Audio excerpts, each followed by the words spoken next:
नहीं ज़्यादा नहीं, पेपर वाला है तो आज तक पढ़ा है, हमारा उजाला वाला है पेपर वाला ज़्यादा न्यूटन। इसमें सर हम ले आए हैं ताकि ऐसे लोग भी निकाल देगा पेपर, एक तो हमारा अभी एडमिट कार्ड का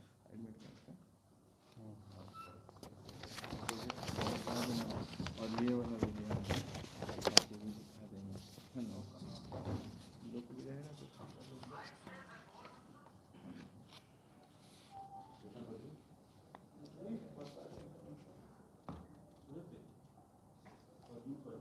उसका जो सब्जेक्ट कम्बिनेशन वाला कहाँ पर लिखा होगा सब्जेक्ट कम्बिनेशन का?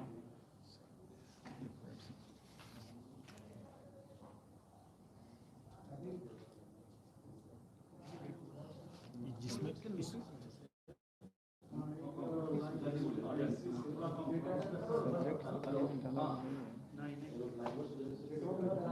जैसे डालेगा उसमें इसमें जैसे अच्छा लिखा हुआ है हिस्ट्री पॉलिटिकल साइंस लिखा हुआ है, general studies and social science में हिस्ट्री पॉलिटिकल साइंस लिखा हुआ है। जो अपना डालेगा वही प्रिंट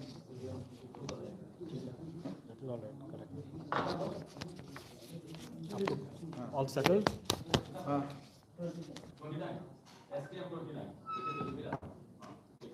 आप लोग रेडी हुए?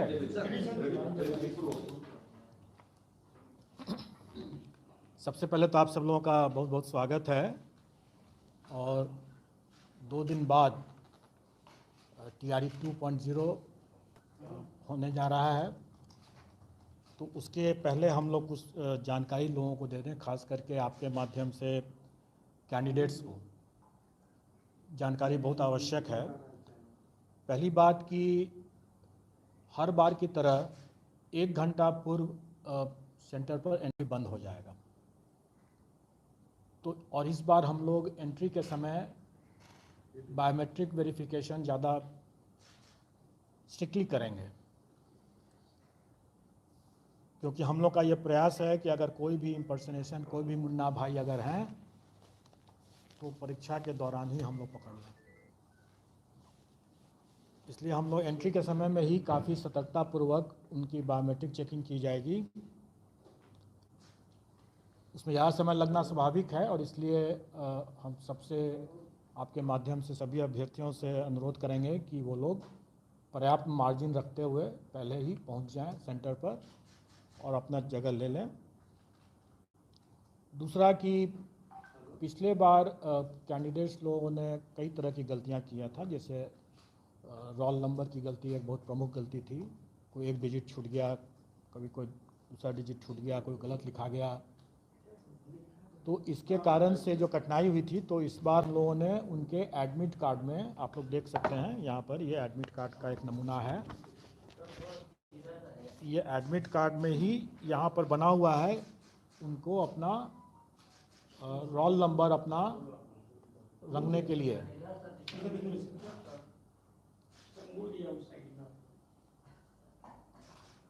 इसमें कोई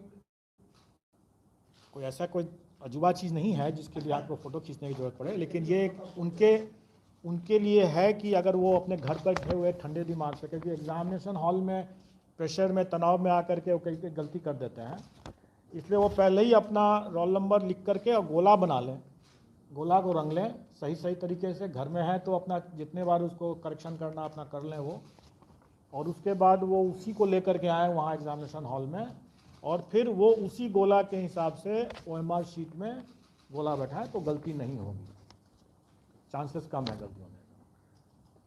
दूसरा, पिछले बार हम लोगों ने देखा था कि वो सब्जेक्ट कॉम्बिनेशन गलत डाल दिए, और हम लोगों के पास में ऐसे कंप्लेन भी आते हैं कि भाई हमने तो ये, हमारा तो नंबर कम हो गया, लेकिन कई लोगों ने जैसे हिंदी और उर्दू बांग्ला जो भी सेलेक्ट करना था तीनों रंग दिया है। अब आप सुनते रहिए उसमें बैठ कर कि कौन सही है कौन गलत है, और उसके नेचुरली अगर उसका सिलेक्शन नहीं हुआ तो अब कंप्लेन का रोने लग की स्थिति हो जाती है।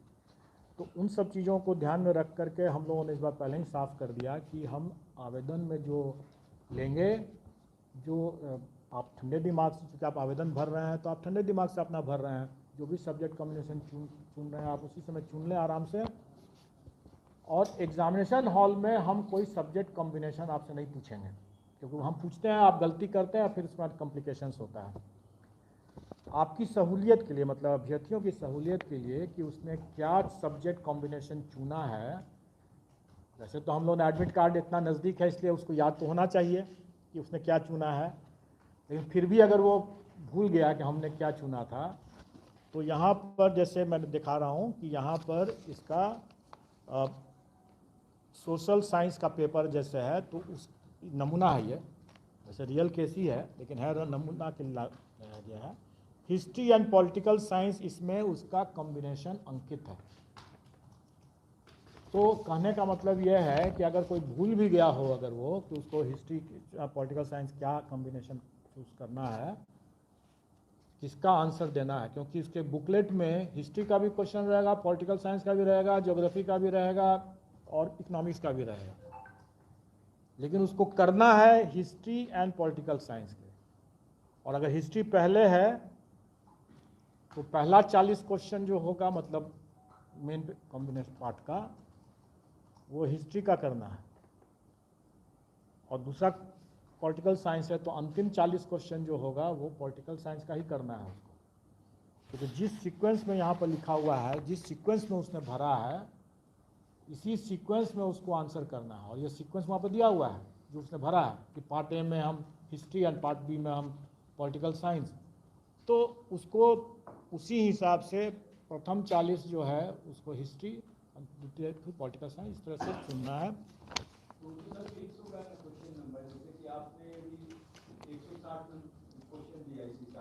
एक 150 क्वेश्चन, 160 नहीं है, 150 क्वेश्चन। मैं एक्सप्लेन कर देता हूँ, मैं आपको एक्सप्लेन भी कर देता हूँ, क्योंकि आप लोग भी क्लियर रहें और अपने संपर्क में और अपने मीडिया के माध्यम से अभ्यर्थियों को भी सतर्क कर दें।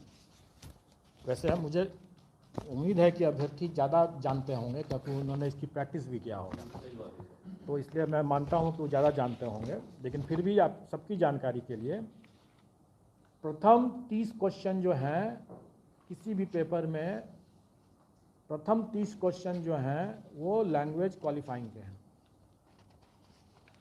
और उसके बाद जो 120 क्वेश्चन हैं, जैसे सोशल साइंस का जैसे अभी एग्जांपल ले रहे हैं, तो उसमें 40, मतलब क्वेश्चन नंबर 31 से 70 तक 40 क्वेश्चन जो हुए वो जनरल स्टडीज़ के होंगे, जो सोशल साइंस पेपर की बात मैं कर रहा हूँ। उसके बाद जो 71 से लेकर के जो 150 तक जो होंगे, तो 71 से 40 इसमें जोड़ दीजिए 110 तक, 71 से 110 तक जो होंगे, ये जो 40 क्वेश्चन होगा, इस कैंडिडेट ने चूंकि हिस्ट्री पहले चुना है तो 71 क्वेश्चन नंबर से लेकर के 110 क्वेश्चन नंबर तक वो 40 क्वेश्चन जो है वो हिस्ट्री का क्वेश्चन देखेगा और हिस्ट्री के हिसाब से उसमें आंसर भरेगा OMR शीट में। और फिर 111 से लेकर 150 जो क्वेश्चंस होंगे वो उसको पॉलिटिकल साइंस, चूँकि इसमें लिखा हुआ है तो वो पॉलिटिकल साइंस वाला पन्ना पलटेगा, उसका क्वेश्चंस देखेगा और 111 से 150 पॉलिटिकल साइंस भरेगा। ये सीक्वेंस है और मैं समझता हूँ कैंडिडेट्स को पर्याप्त इसमें सूझबूझ होनी चाहिए। अगर सूझबूझ नहीं होगा तो शायद शिक्षक बनने के लिए भी हो, जो नहीं हो शायद वो, लेकिन इतनी सूझबूझ होगी और प्रैक्टिस किया होगा तो ज़रूर वो समझ में आ गया होगा। और चूँकि उसको स्मरण रहे, प्रेशर में कहीं भूल न जाए कि पहले कौन सा दिया था, हिस्ट्री लिखा था, पॉलिटिकल साइंस, तो इसलिए वो यहाँ पर दिया हुआ है, तो इसलिए ये प्रॉब्लम नहीं होना चाहिए। अब रही बात कि इसमें हम लोगों ने पहले पिछले बार भी हम लोगों ने बहुत क्लियर करके रखा था लोगों को कि हम पूरे मुस्तैदी से हम लोग चाहेंगे कि कोई कदाचार मुक्त परीक्षा हो, और इसके लिए हम लोगों ने टेक्नोलॉजी का और बायोमेट्रिक वेरिफिकेशन का पर्याप्त इस बार व्यवस्था किया है। और मैं उम्मीद करता हूं कि इस बार अगर कोई भी, अगर मुन्ना भाई जैसे अगर कुप्रयास करेंगे अगर, तो परीक्षा अवधि में ही पकड़े जाएंगे।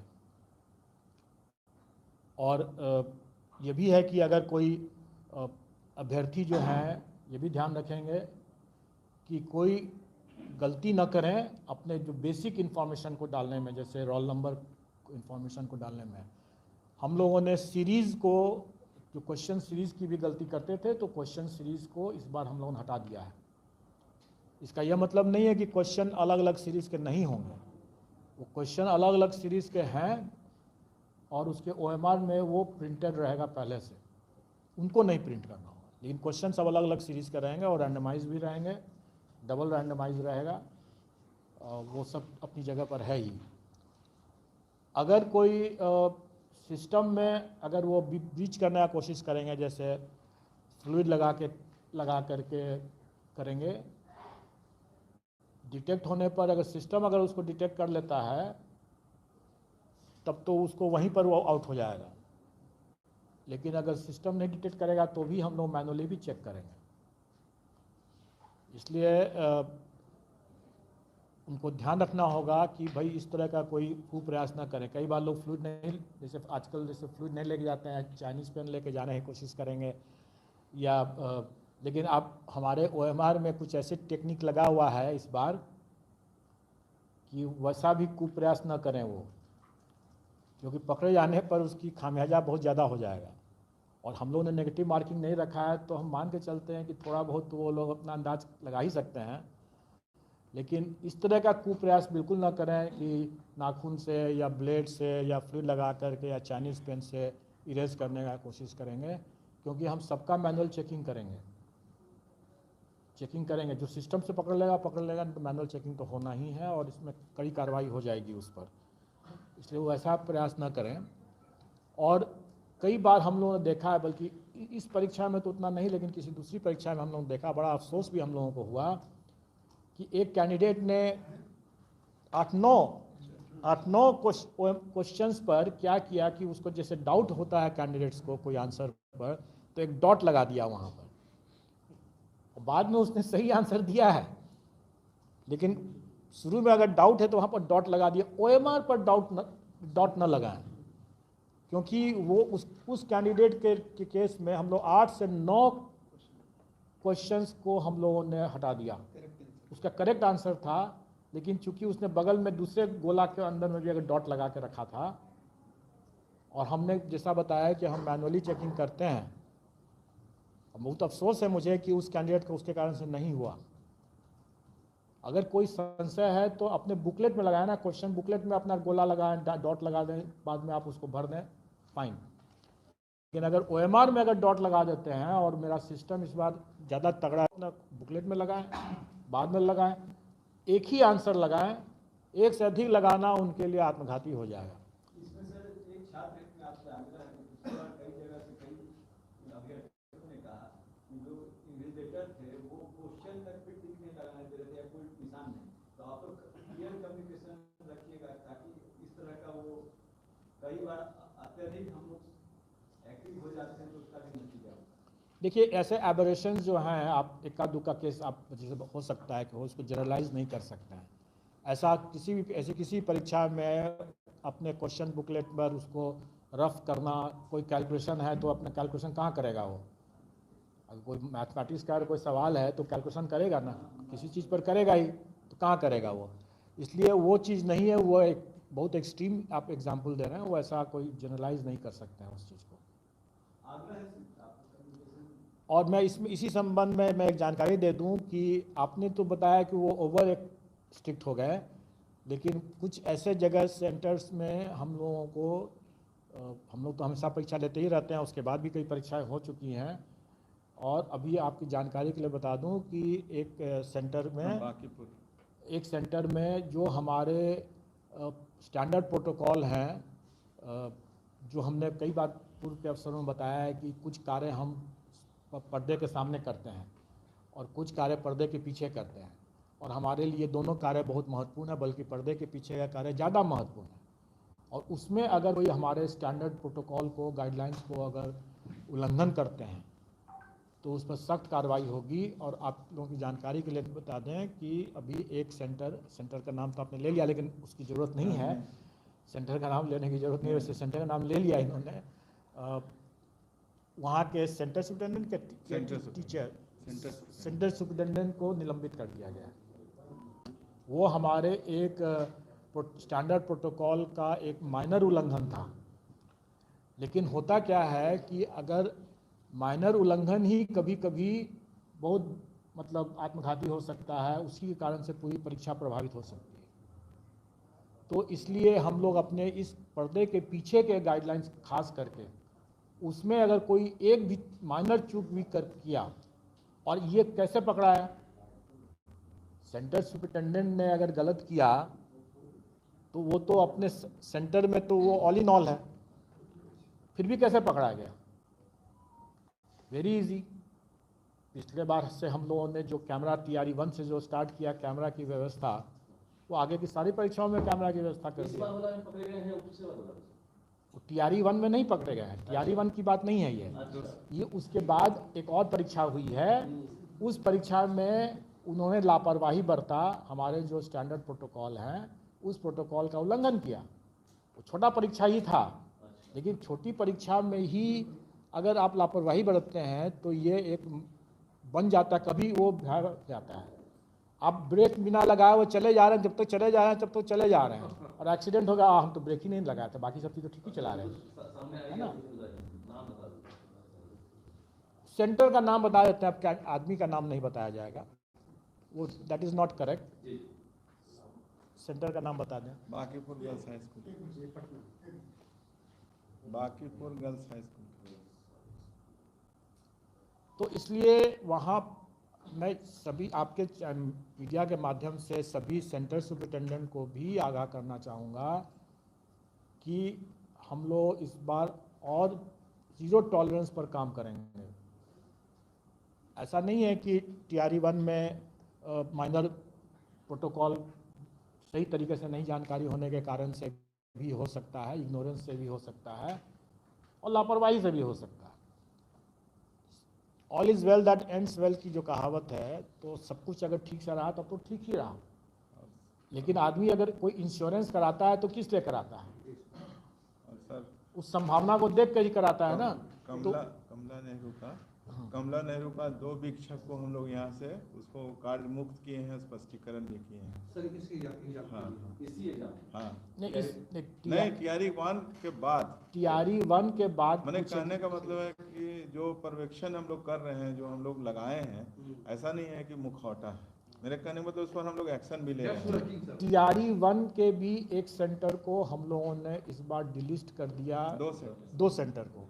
2 सेंटर को डिलिस्ट कर दिया, और उस पर शोकॉज ही पूछा गया है, इसलिए कि हम लोगों ने पाया कि इन्विजिलेशन जो है वो, आप लोग में से कुछ लोग हम समझते हैं कि कमांड एंड कंट्रोल रूम में उस समय होंगे भी, शायद आप लोग भी शायद देखे होंगे कि एक उस अभ्यर्थी पर हम लोग यहाँ से बार बार कह रहे हैं कि तुम उसको जाकर पकड़ो, दोनों बैठ करके आपस में बैठ करके मिलान करके लिख रहा है, और इन्विजिलेटर जाता था बार बार और उस जगह पर नहीं देख करके उसके दूसरे तरफ देखता रहता था। अच्छा सर, यहाँ से आप बोलते थे? यहाँ से हम लोग इंस्ट्रक्शन दिए हैं, फिर भी इन्विजिलेटर उस काम को नहीं कर रहा है, तब हम लोगों ने डिस्ट्रिक्ट मजिस्ट्रेट को वो पूरा वीडियो क्लिपिंग भेज दिया यहाँ से, और उस वीडियो क्लिपिंग फिर वहाँ से मजिस्ट्रेट लोग गए, उन दोनों अभ्यर्थियों को बाहर निकाला गया, वो तो खैर गए ही गए, उस पूरे सेंटर को हम लोग ब्लैक लिस्ट कर दिए। जिला बता दीजिए। छपरा जिला का है और दूसरा पटना जिला का। हाँ, उसको हटा दिया, हम नहीं ले रहे हैं, ब्लैक लिस्ट कर दिया, सेंटर ब्लैक लिस्ट कर दिया हम लोगों ने, कि भाई वहाँ पर एक इन्विजिलेटर बार बार हम लोग यहाँ से इंस्ट्रक्शन दे, हम लोग सब लोग देख रहे थे, आपके कुछ लोग साथी लोग होंगे उस समय कमांड एंड कंट्रोल रूम में। मैं इतनी बातें इसलिए बता रहा हूँ क्योंकि सभी कैमरा की नज़र में है, और इस बार हम लोगों ने कुछ अतिरिक्त कैमरा भी लगाया है, क्योंकि हमें जहाँ लगा कि जहाँ डार्क स्पॉट्स हैं उनको कवर करने के लिए हम लोगों ने बेहतर व्यवस्था करने के लिए किया।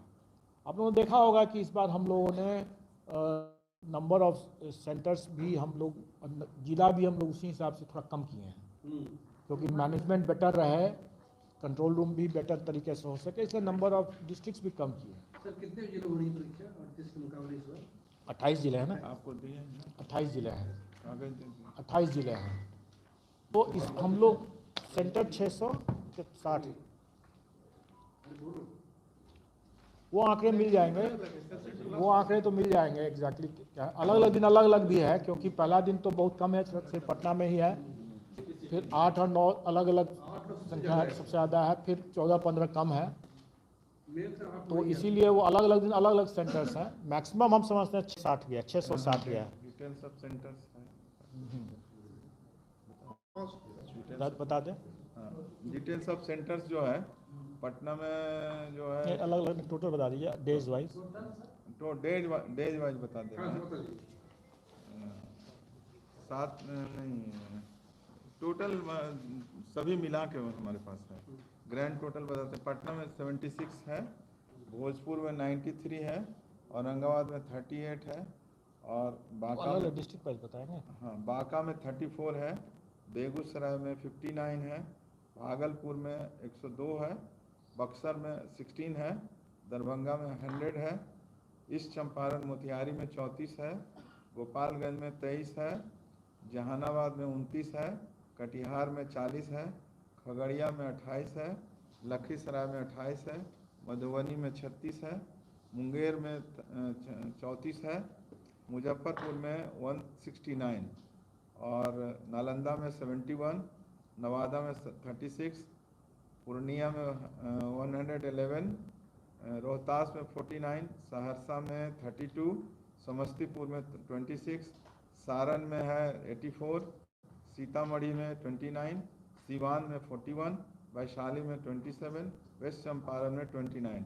टोटल इस तरह से डिफरेंट डेट का अगर मिला ये जो है ये centre into days, centre into days करके सेंटर डेज है, सेंटर डेज है। मैं बता देता हूँ आप टोटल देखिए, मैंने जैसे बताया कि अलग अलग दिन हमारे अलग अलग नंबर ऑफ सेंटर्स हैं।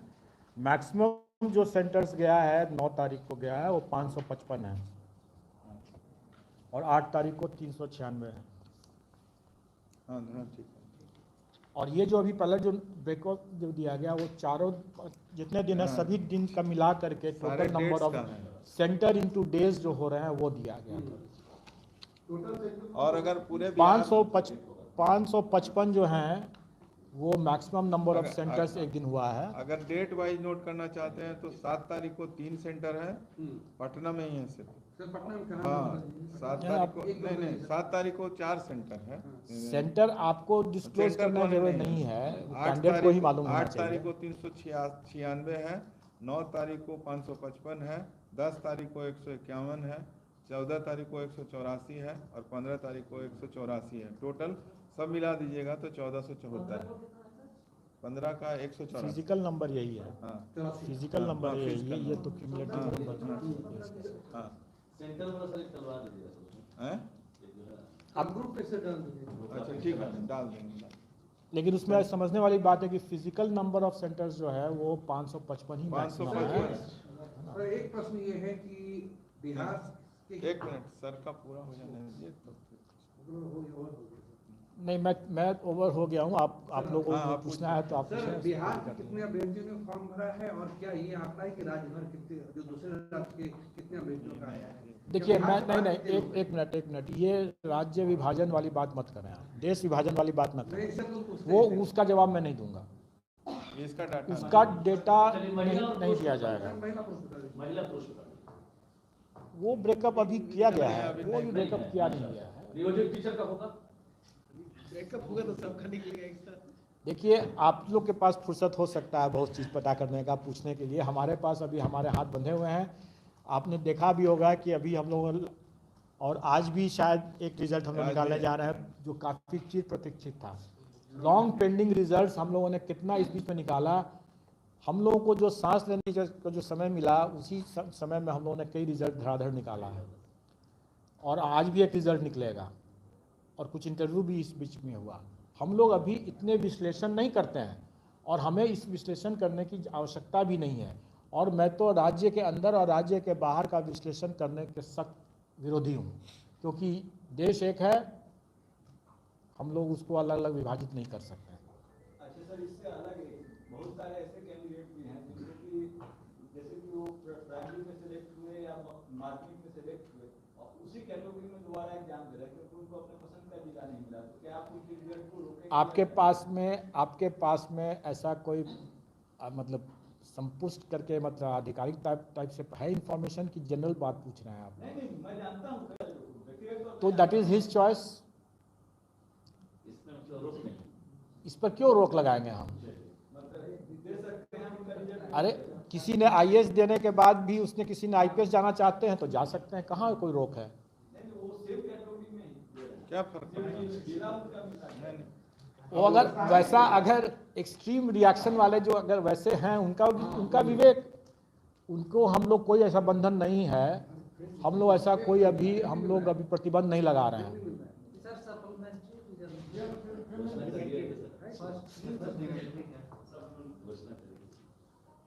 क्या सुनना चाहते हैं? अच्छा, किसी ने ये सोचा कि सप्लीमेंट्री रिजल्ट सेकेंड टीआरई 2 के रिजल्ट के साथ साथ निकालना ज़्यादा लाभकारी होगा या अभी निकालना ज़्यादा लाभकारी होगा? दोनों का 2 पॉइंट देखिए मैं इसको एक्सप्लेन कर देता हूँ। अगर कोई कैंडिडेट अगर मान लें अभी तो जैसे उन्होंने एक्सट्रीम एग्जांपल दिया कि ऑलरेडी उस कैटेगरी में मात्र जिला के कारण से दोबारा परीक्षा देने के लिए तैयार बैठा है, तो खैर वो एक्सट्रीम एबरेशन है, उसकी बात ना करें हम लोग। लेकिन इतना तो स्वाभाविक है कि जो भी कैंडिडेट को अगर मिला होगा इस बार रिजल्ट आया है, उसमें अगर उसको अपने प्रॉस्पेक्ट्स बेटर आते हैं, जैसे प्राइमरी का है तो इस बार प्राइमरी में आया है, वो हो सकता है कि ज़रूर देगा वो अगले बार के लिए कि मिडिल के लिए आने के लिए या हाई स्कूल के लिए आने के लिए या हायर सेकेंडरी में जाने के लिए वो करेगा, उसका हक है, वो दे सकता है। अगर जो ऑलरेडी जिनका रिजल्ट निकल चुका है, जब वो ये काम कर सकते हैं और जब ऐसा होगा उनका सिलेक्शन हायर क्लास में, तो पिछला फिर से खाली होगा। तो जो अगर सप्लीमेंट्री वाले भी अगर यही काम करेंगे कर ही सकते हैं। अब सप्लीमेंट्री के जो भी फिगर्स हमारे पास वैकेंसी आया है उसमें हमने उतने लोगों को दे दिया, रिजल्ट अभी दे दिया। फिर इन लोगों का ये लोग दोबारा परीक्षा तो देंगे ही देंगे, ऐसा नहीं कि नहीं छोड़ेगा, देना ही है उसको, इसलिए देगा। एक तो तैयारी हो गया है इसका, दूसरा बेटर प्रॉस्पेक्ट्स के लिए वो देगा ही देगा। देने के बाद इन सप्लीमेंट्री रिजल्ट वाले लोगों का भी सिलेक्शन होगा, उसमें से कुछ का फिर से खाली हो जाएगा। तो एक तरीका ये भी हो सकता है कि हम जितने इस तरह से खाली होते हैं उनको फिर से आगे उसको टीआरई 2 के सप्लीमेंट्री में करें फिर उसका, क्योंकि जाएगा टीआरई 2 में अब वो, क्योंकि टीआरई 2 की परीक्षा हो रही। दूसरा ये हो सकता है कि अगर उसका टीआरई 2 में हो गया और इधर हमने सप्लीमेंट्री नहीं निकाला, तो वो कैंडिडेट जो कंसिडरेशन जोन में टीआरई 2 में स्वतः आ गए, उनको तो छोड़ करके हम टीआरई 1 का सप्लीमेंट्री निकालेंगे ना, तो उस समय हम ज़्यादा लोगों को हम टीआरई 1 में अकोमोडेट कर सकते हैं, क्योंकि उतनी वैकेंसी है हमारे पास। जो लोग ऑलरेडी टीआरई 2 में चला ही गया, तो टीआरई 1 का वो जो 4700-4800 जितना भी आया है वैकेंसी, उतना में जो लोग टीआरई 2 में चले जाएंगे, तो उनको काहे के लिए हम टीआरई 1 में देकर बर्बाद करेंगे? उनका वेस्टेज होगा नाउ। इसलिए मैंने आप लोगों से पूछा है कि इसके दोनों पहलू हैं।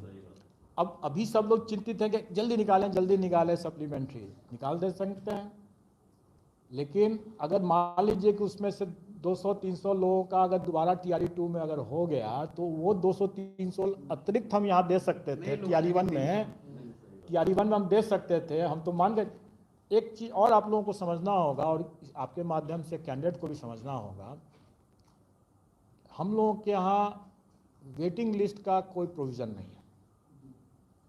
राज्य सरकार में वेटिंग लिस्ट का कोई प्रावधान नहीं। कौन सा मामला वेटिंग लिस्ट के लिए बनता है और कौन सा मामला सप्लीमेंट्री रिजल्ट में बनता है, इसके अंतर को समझना बहुत ज़रूरी है। इसके अंतर को समझना ज़रूरी है। जिसका हम लोगों ने रिजल्ट दिया, उस रिजल्ट के प्रोसेस में, क्योंकि डिपार्टमेंट भी उसको देखता है, और ये सिर्फ टीआरई की बात नहीं है, किसी भी परीक्षा में डिपार्टमेंट भी देखता है उसको, कि डॉक्यूमेंट वगैरह सब देखता है, कि ये पुलिस वेरिफिकेशन देखता है वगैरह वगैरह।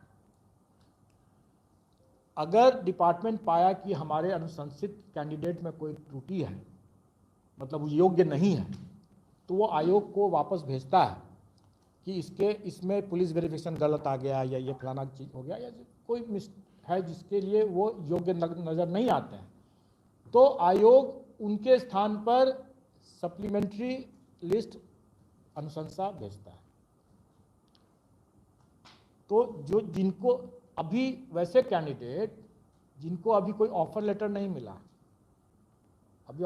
मिला, अभी डिपार्टमेंट अपने स्तर से उसकी चेकिंग किया और चेकिंग करके अनुशंसा को वापस किया और हम लोगों ने उसके जगह पर नई अनुशंसा भेजा, तो ये सप्लीमेंट्री रिजल्ट का मामला बना। ठीक है, लेकिन एक बार अगर उस अनुशंसा पर डिपार्टमेंट ओके कर देता है उसको, तब उसको ऑफर दिया जाता है। और एक बार जब ऑफर हो गया तो अब उसका विवेक है, अभ्यर्थी का, जो सिलेक्टेड कैंडिडेट का है, कि वो ज्वाइन करे ना करे। अब अगर वो ज्वाइन नहीं करता है तो वो वेटिंग लिस्ट में जाएगा, और वेटिंग लिस्ट का चूंकि प्रावधान नहीं है इसलिए वो वैकेंसी कैरी फॉरवर्ड होगा। समझ रहे हैं? कोई ज्वाइन करके छोड़ दिया वो भी कैरी फॉरवर्ड होगा। ऑफर मिल गया, ज्वाइन करे चाहे ना करे, कई बार होता है कि कैंडिडेट बोलता है कि हमको रिलीव नहीं हो पा रहे हैं, अपने पहले कहीं काम कर रहे हैं, हमको 1 महीना 2 महीना 3 महीना 4 महीना 6 महीना लगेगा, बीमार हैं, ये कई तरह के कारण करते हैं। हर कोई तो एक नाव पर नहीं 2-3 नाव पर पैर रखता है, यहाँ भी नौकरी लेता है, वहाँ भी नौकरी लेता है, उसको यहाँ भी ज्वाइन करता है, वहाँ भी ज्वाइन करने की कोशिश करता है, देखता है, हर जगह लटका के रखता है। स्टूडेंट लाइफ में हम लोगों ने भी वो किया था। करते हैं लोग अपने अपने अपने बेस्ट प्रॉस्पेक्ट्स के लिए, ऐसा करते हैं लोग, तो वो अपने होल्ड करता है। जब तक वो अपना रिलीज नहीं करेगा तब तक वो वैकेंसी दूसरे को नहीं जा सकता। और इसलिए गवर्नमेंट ने, क्योंकि इसमें काफ़ी टाइम लग जाता है, इसलिए गवर्नमेंट कभी भी इसलिए यहाँ पर गवर्नमेंट वेटिंग लिस्ट की बात नहीं करती। और क्योंकि वेटिंग लिस्ट नहीं है, इसलिए अगर कोई कैंडिडेट अगर ऑफर मिल गया या ज्वाइन करने के बाद छोड़ दिया या ज्वाइन करने के पहले ही ज्वाइन ही नहीं किया, ऑफर मिल गया, वैकेंसी यूटिलाइज्ड हो गया, और अब अगर वो नहीं ज्वाइन करता है, छोड़ देता है, ज्वाइन करने के बाद सारे के सारे कैरी फॉरवर्ड होंगे। लेकिन अगर उसको ऑफर ही नहीं मिला है, क्योंकि डाउट है डॉक्यूमेंट वेरिफिकेशन में, पुलिस वेरिफिकेशन में, वगैरह वगैरह में, और वो वैकेंसी अगर हमको वापस, जैसे इस बार मल्टीपल रिजल्ट्स की वैकेंसी हमको वापस हुआ, तो वो सप्लीमेंट्री रिजल्ट में आए। इसलिए हम लोग शुरू से कह रहे हैं कि हम सप्लीमेंट्री रिजल्ट देंगे, हम कभी भी नहीं बोल रहे हैं कि हम वेटिंग लिस्ट का रिजल्ट देंगे, क्योंकि वेटिंग लिस्ट का रिजल्ट का प्रावधान नहीं है।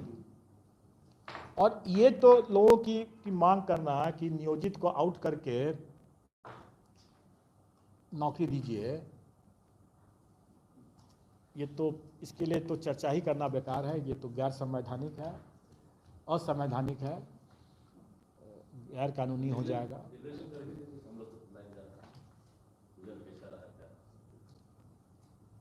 हम लोग रिजल्ट तब निकालेंगे जब हमारा तैयार हो जाएगा। और जैसे मैंने पहले ही बताया कि हमारे पास कई पेंडेंसी है और हमारी ये प्रायोरिटी में नहीं है। TRE 1 का सप्लीमेंट्री रिजल्ट निकालना मेरी प्रायोरिटी, टॉप प्रायोरिटी नहीं है।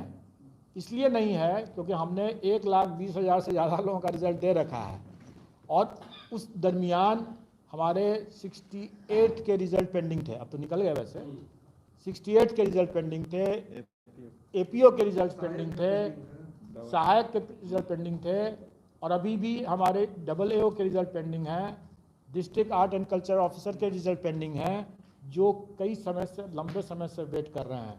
पहली हमारी प्राथमिकता वो है। और हमारा TRE 1 का सप्लीमेंट्री रिजल्ट तभी निकलेगा जब हम तैयार हो जाएंगे उसके लिए। हो सकता है हम कल तैयार हो जाएं, परसों तैयार हो जाएं, हो सकता है हम 1 सप्ताह के बाद तैयार हों। नहीं, हमने तो आपको एक बताया कि TRE 2 के साथ अगर हम करते हैं तो उसके क्या लाभ हैं, लेकिन अगर हम उसके साथ करते हैं तो घाटा में ये है कि आप ही लोग हल्ला करेंगे बाद में कि भाई इन्होंने देरी कर दिया, क्यों, क्या कर रहे हैं वगैरह वगैरह। लेकिन मैं 2 टूक बता रहा हूँ कि वो TRE सप्लीमेंट्री रिजल्ट कभी भी प्राथमिक रिजल्ट की तुलना में उतना महत्वपूर्ण नहीं हो सकता है, क्योंकि सप्लीमेंट्री है ना, प्राथमिक रिजल्ट नहीं है वो। प्राइमरी रिजल्ट अगर होता, मेन रिजल्ट अगर होता तो हम उसकी प्राथमिकता दिया, जो कि दिया भी गया। सप्लीमेंट्री रिजल्ट हमारी प्राथमिकता नहीं हो सकती है, वो भी तब जब हमारे पास ढेर सारे दूसरे परीक्षाओं जो लंबे समय से उसकी परीक्षा पर लंबित है, हमारी प्रथम प्राथमिकता वो है। अब ये दूसरी बात है कि हम उसमें से देखेंगे और हमारी जब तैयारी हो जाएगी, वो तैयारी सप्लीमेंट्री रिजल्ट का अगर हो जाता है तो अगर तैयारी हो जाएगा तो हम कल निकाल देंगे, अगर तैयारी नहीं होता है तो हम 1 सप्ताह के बाद भी निकालेंगे, लेकिन हम कोई कमिटमेंट नहीं करेंगे उसमें।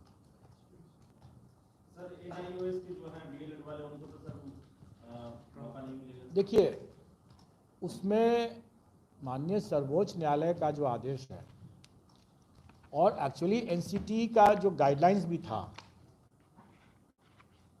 उस गाइडलाइन से एनसीटी विचलित हो गया, अपने ही गाइडलाइन से विचलित हो गया।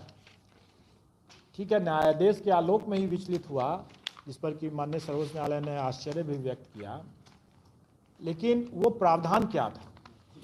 एनआईओएस के द्वारा डिप्लोमा करने के लिए वो इस पृष्ठभूमि में था कि आरटीई जब आया तो उस समय कई शिक्षक पहले से कार्य कर रहे थे और आरटीई में क्वालिटी एजुकेशन भी उसका एक इम्पॉर्टेंट एलिमेंट है आरटीई का। तो उसमें यह हुआ कि वैसे टीचर्स को अपग्रेड करने के लिए, उनको उनकी गुणवत्ता में लाने के लिए, उनको प्रशिक्षण देने के लिए ये डीएलएड की व्यवस्था, जिसमें कि 6 महीने कम, मतलब शॉर्ट ड्यूरेशन डीएलएड की व्यवस्था की गई, जो एनआईओएस के द्वारा दिया गया। लेकिन ये जो पूर्व से जो कार्यरत टीचर्स थे, उनके लिए ये प्रशिक्षण के लिए ये व्यवस्था थी। ऐसा नहीं था कि कोई एकदम नया नया कोई टीचर आ रहा है, पहले उसी कारण से ज्वाइन कर रहा है, ऐसी बात नहीं थी। नए अभ्यर्थी के लिए नहीं था, जो पहले से जो अनुभवी जो टीचर चले आ रहे हैं। माननीय सर्वोच्च न्यायालय का जो आदेश निकला हुआ है, उसमें उन्होंने उनके द्वारा एक डेट भी दिया हुआ है, शायद 10/8/2017 के उसके पूर्व जो कार्यरत थे, उन्हीं का एनआईओएस के द्वारा डीएलएड जो था है वो वैलिड माना जाएगा, उसके बाद का नहीं। उसमें सब है, उसमें सब है। वैसे को आप भी ले रहे हैं? बिल्कुल ले रहे हैं। हमारे एडमिट कार्ड में जो नोटिस ही निकला हुआ है, उसमें निकला हुआ है नोटिस हम डालें उसमें, और उसमें एडमिट कार्ड में, चूंकि मैंने पहले ही बताया कि अगर कोई आवेदन देता है तो उसको एडमिट कार्ड भी मिलना चाहिए, और जिसको एडमिट कार्ड मिलता है उसको एग्ज़ाम देने की भी अनुमति होनी चाहिए।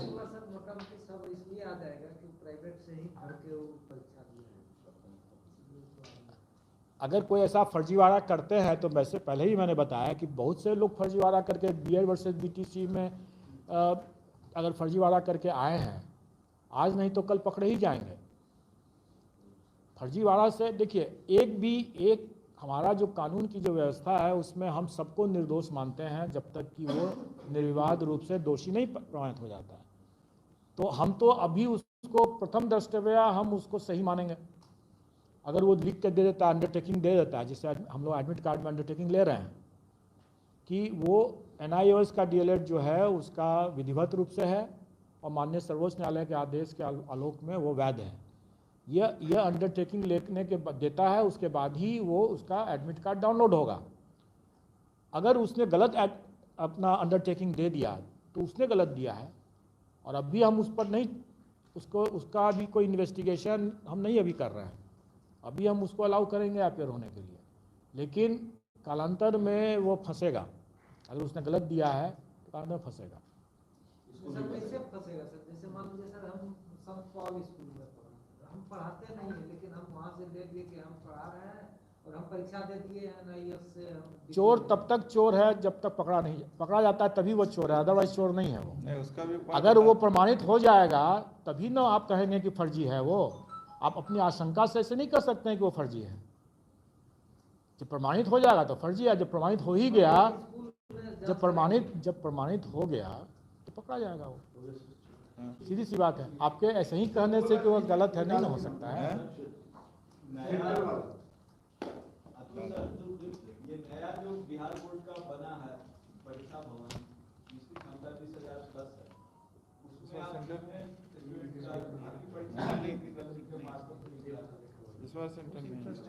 इस बार अभी उसकी व्यवस्था में थोड़ी हम लोग को अभी कमी नज़र आ रही थी। अभी इस बार हम लोग अभी नहीं उसका उपयोग कर रहे हैं, लेकिन कालांतर में उसका बिल्कुल उपयोग होगा, क्योंकि सारे मेंस की परीक्षाएं या जो छोटी मोटी परीक्षाएं जो कि 15,000 अभी उसकी कैपेसिटी है, अभी सारे इंफ्रास्ट्रक्चर इन पोजीशन नहीं है। जब हो जाएगा तो बिल्कुल उसमें होगा। और लास्ट क्वेश्चन सर, क्या ये माने कि इस साल के अंत तक आप ये PRT 2 का रिजल्ट दे देंगे? अगर आप ये चाहते हैं कि हम लोग यहीं पर मतलब 24 घंटा काम करें, 15 दिन 24 घंटा काम करें, तब भी शायद न हो। हमारे लिए 48 घंटा कर दीजिए, मैं दे दूंगा। जनवरी लास्ट तक सर। जब ये बातें हुई थी कि तुम मुझे खून दो, मैं शिक्षक आंदोलन करने लगे। बात तो सही है। रीजनेबल डिमांड जो है वो रीजनेबल होना चाहिए। ऐसे ही डिमांड रेज करने के लिए डिमांड नहीं होना चाहिए। 21 जनवरी या फिर फरवरी 15 फरवरी कुछ ऐसा टेंटेटिव अगर दे देते स्टूडेंट को ध्यान इतना देने। निश्चित तौर पर मैं रिजल्ट देख करके ही जाऊंगा यहाँ से। अभी आप सब लोग से मैं यही अपेक्षा करता हूँ कि जैसे मीडिया तो सबके आँख नाक कान होते हैं, हमारी परीक्षाएं होने वाली हैं। आप लोगों का भी एक बहुत महत्वपूर्ण रोल है इसमें। एक तो अभ्यर्थियों को आप अवगत कराएं, और दूसरा आप भी हमारे आँख नाक कान हैं, तो आप भी मुझे बताएं अगर परीक्षा केंद्रों में अगर कुछ प्रॉब्लम है। अगर कैमरा तो लगा हुआ है, लेकिन आपके जैसा इंटेलिजेंट कैमरा तो हमारे पास नहीं है ना। आप तो घूम करके देख रहे हैं, लोगों से पूछ रहे हैं। तो आप बताएं मुझे, अगर उस समय अगर आप लोगों को शिकायत अगर आती है तो आप लोग मुझे बताएं और फीडबैक दें। और आप लोग का भी स्वागत है, आप लोग आएँ, आप लोग यहाँ कमांड कंट्रोल रूम में आकर के देख के जाएँ। ठीक है सर। कभी रिसीव करने है दिक्कत है, बहुत कभी रिसीव नहीं करता है, कोई जरूरी काम है।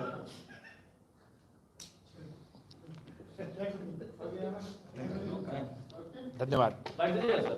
नहीं, अब लोग